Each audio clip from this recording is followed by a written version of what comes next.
for 3 minutes.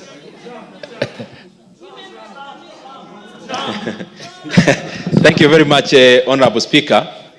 I also rise to congratulate our very eloquent and intelligent lady in the US.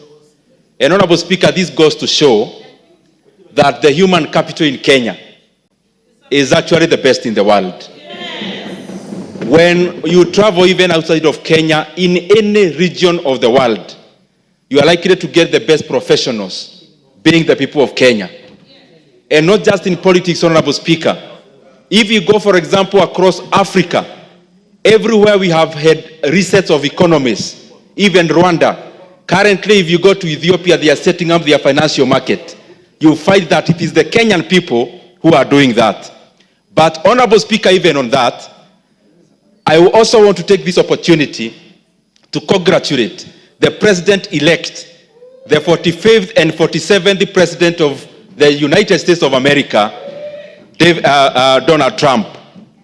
The reason why, Honorable Speaker, if you go through history, Republicans are always better in terms of policies in regards to Kenya, in regards to Africa, and the entire global South.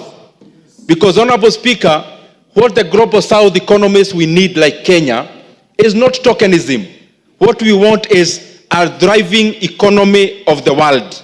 And that only happens, Honorable Speaker, when the US is responding. And I want to be empirical. The previous administration, Honorable Speaker, they have had to raise the Fed rate, the interest rate in the Federal Reserve, for 11 times consecutively, from barely 0% to 0.05% to 5.25%, Honorable Speaker. This may sound like jargons, but the ramifications are here in this parliament. When we are allocating money, and we find we are allocating a lot of money for debt, some of this money we allocate for debt service, Honorable Speaker, is based on the interest rate. And the interest rate in the Fed also percolates to our own capital markets.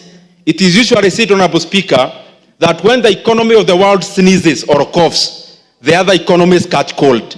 And I want to believe that going forward, the United States will be more responsible in exercise of their power, and especially given the fact that their currency is the global reserve.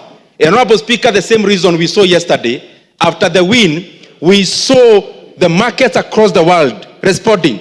We saw Dow Jones, we saw all the global markets responding positively, because every person in the world knows that Republicans are better for the economy of the world, are better for the global South, and we look for very good. Why did you disconnect Honorable Ndindi Nyoro when talking about Trump? Honorable Speaker, as I wind up, I was just trying to say, history, we say that the laboratory of economics is history. And the only place to see how things work is to look at how they have worked before. If you compare democratic regimes in terms of the Democrats and the Republican regimes, you find that when there are Republicans in power in the US, the economies of the global South perform better. And the more the reason, because this is known, that we see, Honorable Speaker, after the win by the Republicans, we saw a response, a positive response in the markets in the US and across the world. But there is only one pitfall, Honorable Speaker, as I finish. Again, when there is sentiment of a strengthening economy in the US, we'll have a tendency of dollar becoming stronger. Unfortunately, when the dollar becomes stronger, it means it is in respect to other currencies.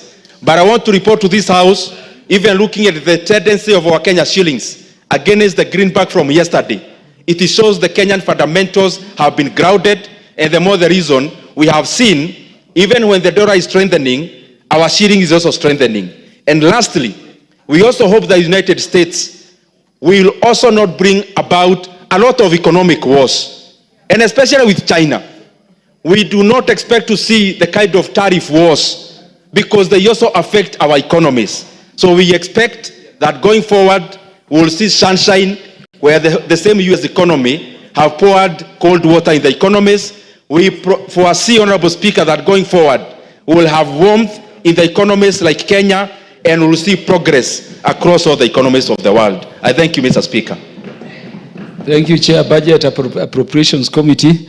The Honorable Jerusha Mumanyi.